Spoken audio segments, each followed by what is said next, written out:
Assalamualaikum warahmatullahi wabarakatuh. Bismillahirrahmanirrahim. Selamat malam, selamat pagi, selamat siang buat teman-teman jam berapapun kalian menikmati konten ini. Kali ini aku mau ngobrol tentang kelihatan nggak? Blue Ocean Strategy gitu kan. Ini buku sebenarnya udah lama banget. Saya beli itu tahun berapa ya? Tahun 2016. Sebenarnya ini salah satu riset yang mau saya riset tentang tesis saya, tapi akhirnya gagal. Jadi saya tertarik banget dengan Blue Ocean Strategy itu karena gini. Tak jelaskan dulu tentang Blue Ocean ya. Jadi dia punya definisi bahwa apa sih Blue Ocean sama Red Ocean itu. Jadi dia menggunakan kiasan dengan bahasa Blue Ocean itu tadi dengan Red Ocean, di mana bahwa Red Ocean ini adalah tempat sebuah industri yang sangat berdarah-darah, sedangkan Blue Ocean ini masih santai lah, pasarnya nggak berdarah banget. Di sini pasar berdarah itu dia menganalogikan dengan dimana produknya hampir sama, bukan produksi, maksudnya harganya itu produknya sama tapi battle-nya nggak karu-karuan gitu kan. Contoh sampai ya kita bisa ngelihat lah, kalau sekarang di marketplace itu kan banyak produk yang emang battle harga sampai akhirnya baik dari produsen maupun penjualnya, sellernya itu marginnya tuh wipis banget sampai nangis-nangis, kadang-kadang nggak nutup juga kayak gitu kan, akhirnya kukut juga. Nah, dia di sini tuh riset ke beberapa perusahaan yang emang pernah menciptakan Blue Ocean seperti itu. Nah, jadi Blue Ocean itu dia ngejelasin di sini bahwa ciri khasnya itu perusahaan ini itu kadang-kadang yang menggunakan Blue Ocean itu adalah perusahaan yang cost-nya tidak terlalu tinggi tapi marginnya tebal seperti itu. Bentar.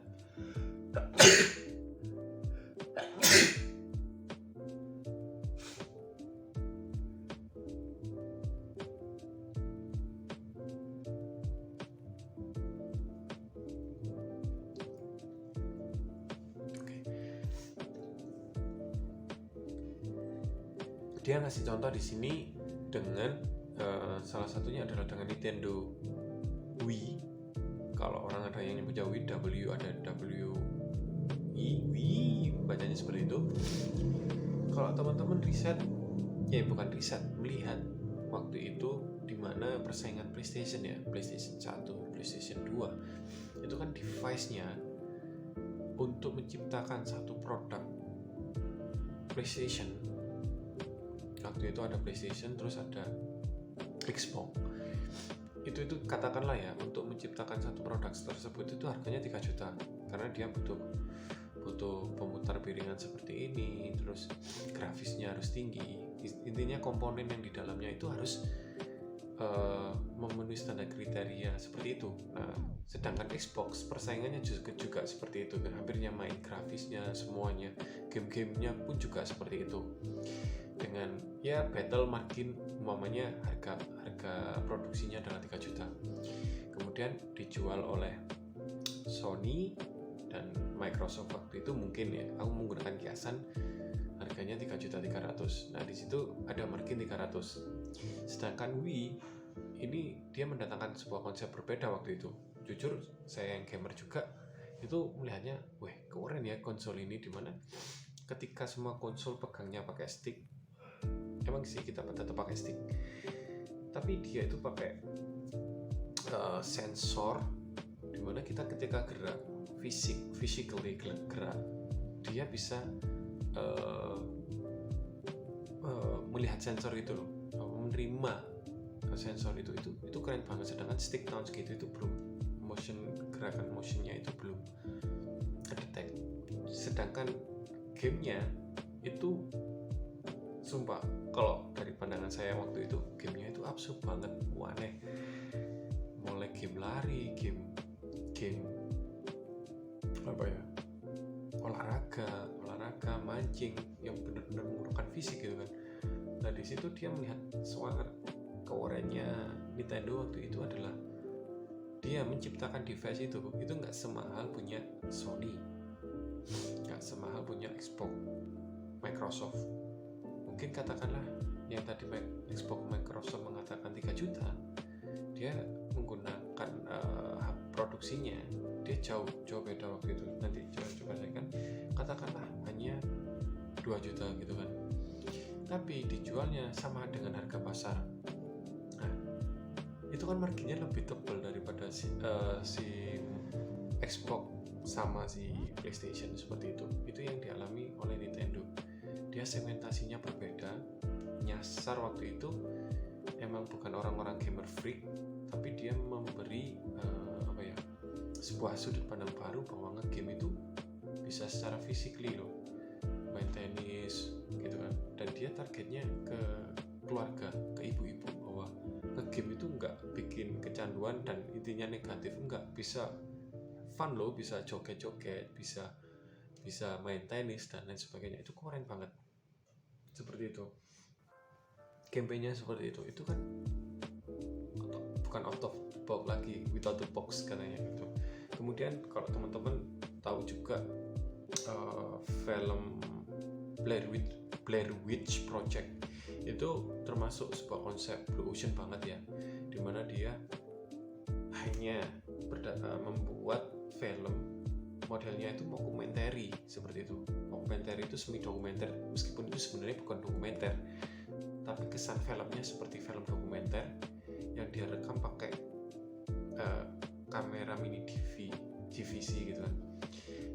Jadi itu konsep filmnya film horor seperti itu, dimana budgetnya emang gak tinggi, hanya menggunakan kamera handheld cam, dimana kesannya dia tersesat di sebuah gunung, airnya hilang dan lain sebagainya. Dan itu penjualannya juga gila-gilaan gitu loh. Maksudnya dimana industri sebuah film itu sing waktu itu dia tahulah artisnya harus seperti apa sih gitu kan, artis berapa Hollywood seperti apa, kemudian device-nya harus seperti apa, efeknya seperti apa, rumah produksinya harus sebesar apa. Dia menggunakannya ya nggak simpel amat, tapi dia benar-benar mampu menekan cost di bawah rata-rata pasar dengan menggunakan segmentasi pasar baru, sebuah ide baru. Akhirnya ide itu udah ada, sekarang udah diakui dokumenter itu tadi. Meskipun itu sekarang udah nggak jadi Blue Ocean lagi ya, karena di sini dia pun mengatakan bahwa Blue Ocean itu di fase awal, mungkin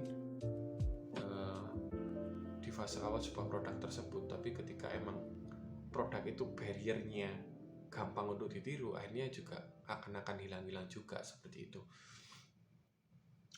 Kemudian kejadian lain itu juga di film Saw, teman-teman tahu Saw ya, dimana ketika emang budgetnya terbatas, tapi income-nya itu marginnya itu sangat luar biasa dalam pembuatan itu kan, margin keuntungannya, dimana dia hanya menggunakan satu ruangan, nggak kemana-mana, hanya menggunakan beberapa poin kamera dengan aktor yang nggak begitu dikenal waktu itu. Keren banget.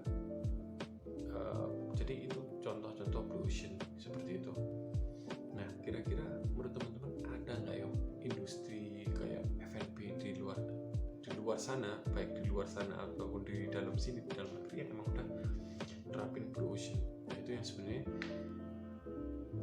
aku masih bertanya, masih kepingin riset, ada nggak ya Blue Ocean yang bisa dilakukan benar-benar UKM, sekelas F&B lokal Indonesia seperti itu. Karena aku ngerasa sih F&B itu untuk Blue Ocean industrinya mudah banget ditiru ya bagiku. Maksudnya aku belum melihat apakah konsep Blue Ocean itu masih bisa ya kira-kira diterapin di dunia F&B yang sekarang lagi hype seperti itu, dimana barriernya kira-kira bisa nggak ya gitu kan,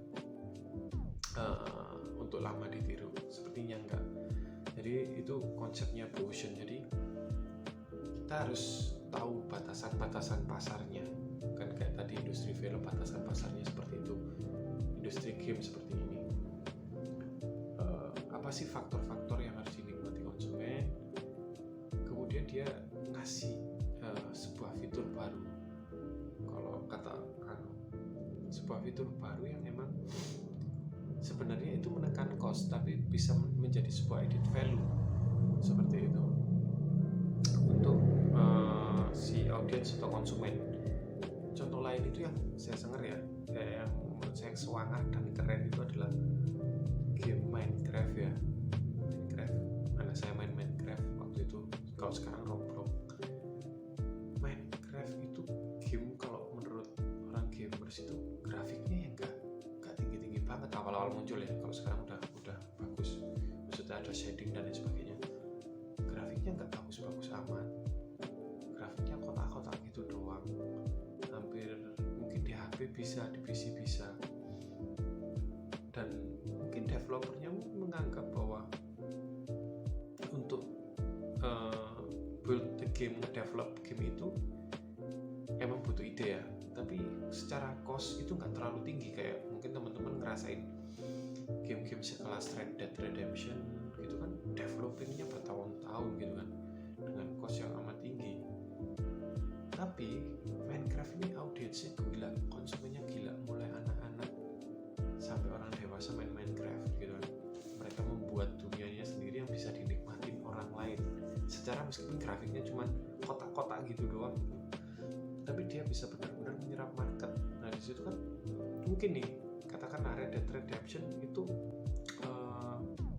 untuk biaya bikin game kayak RDR, kayak terus kayak GTA, terus kayak AAA game lah katakan GTA, terus Death Stranding, itu aku yakin costnya tinggi banget, katakanlah 100 juta gitu kan. Kemudian penjualannya 150, marketnya 50 juta gitu kan. Sedangkan mungkin Minecraft itu, nanti aku tak coba riset ya, nanti kita bikin video lagi emang costnya membuat ngedevelop game ini, nanti biar enak ngomongin cepat keduanya. Mungkin Minecraft ini costnya 20 juta gitu kan, tapi untungnya 120, 100 gitu. Emang masih di bawah Red Dead Redemption secara sales, tapi secara profit margin kan tinggi banget, hampir 80% keuntungan seperti itu. Nanti kita nyoba tuangkan data ke next video seperti itu. Jadi itu contoh-contoh Blue Ocean sih, Blue Ocean strategi yang memang bisa dilihat di sekarang udah bisa secara realnya seperti itu, bisa dicontoh. Itu aja, semoga bermanfaat. Di next video aku mau pengen ngobrol dari nyoba riset, dari dilihat dari keuangannya yang tak ucapin tadi.